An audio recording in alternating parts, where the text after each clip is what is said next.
At the recent FlameCon 5th edition, I learned about FlameLint. This is my first time changing the linter of my Flutter project.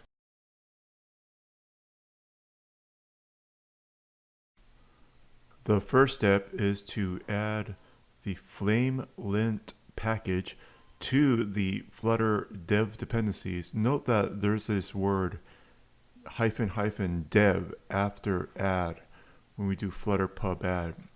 And also notice that it adds it to the dev dependency portion of the pubspec.yaml file.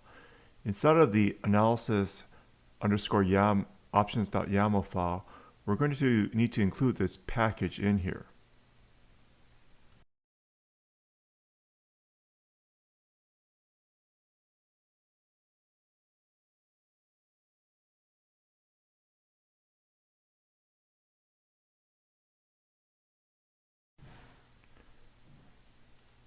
As I'm not that experienced using the different linters on a Flame project, I decided to look in the Flame examples folder and see how they configure their analysis underscore options.yaml file.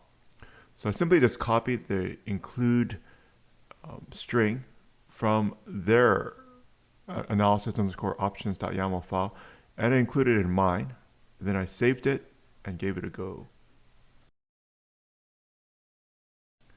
To illustrate the differences between the default Flutter lint and the new Flame lint package, I first decided to run or clear up all the information or warnings with Flutter underscore lint before I switched it to Flame underscore lint. And there's some basic errors I made here, like forgetting to put the override in and forgetting to delete the unused import package. So now I've got it all at 0 informational warnings with the Flutter underscore lints package. And then let's change it to the Flame underscore lint for comparison.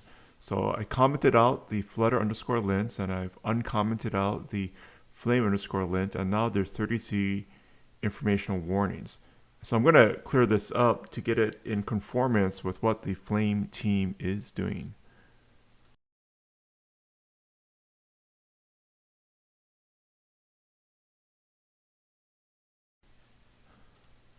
I find it interesting to look at what these linter rules are, because I guess in some way it's a source of truth about how one particular team does the development and the guidelines.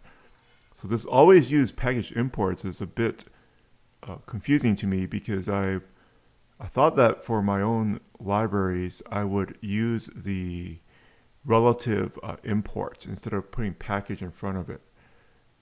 However, this particular rule does say to use the package import. So I'm going to go with that for now. Maybe I'll ask the Flame team on Discord or something about this. And it's also good to put the package imports in alphabetical order, which I don't normally do.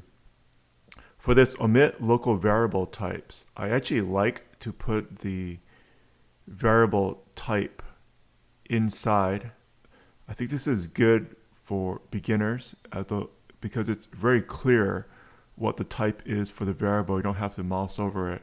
I think for more experienced developers, they probably want to hide that word bool, but for me personally, and I think for other people as well that they're more novice, they like the clarity, maybe especially if you're coming from Java, of the data type like right in front of it. So I'm adding to the rules of the linter how to just to make it false, so it's not going to come up as information.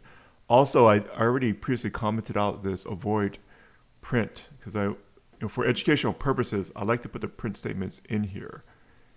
Maybe for before you go out for production or something, you can change that.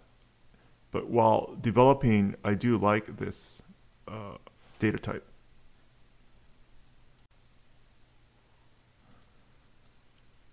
there's some additional hints here about putting that trailing comma in to make the formatting more consistent with the rest of the Flame team. It might be easier also to follow the examples, even if you don't make contributions to the Flame team. So I'm going to conform to all these guidelines with the trailing commas. This sort pub dependencies is something I've never done before. However, read through the sort pub dependencies. I guess it makes it easier for maintenance. And all it is just to put these dependencies in alphabetical order. So I'm going to conform to it, and hopefully it'll improve my own personal coding.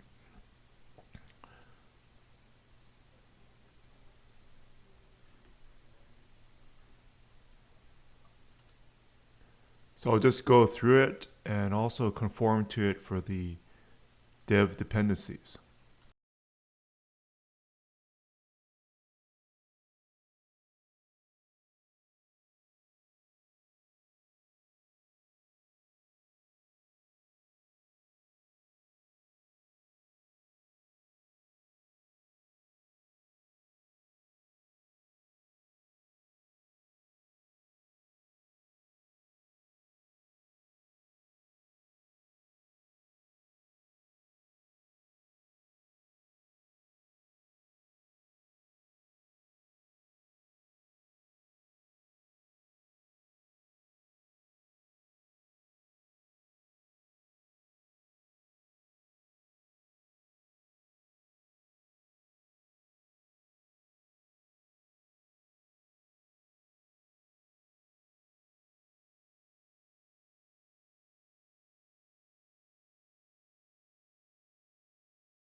The last bit of information here is to sort the import statements for the directives.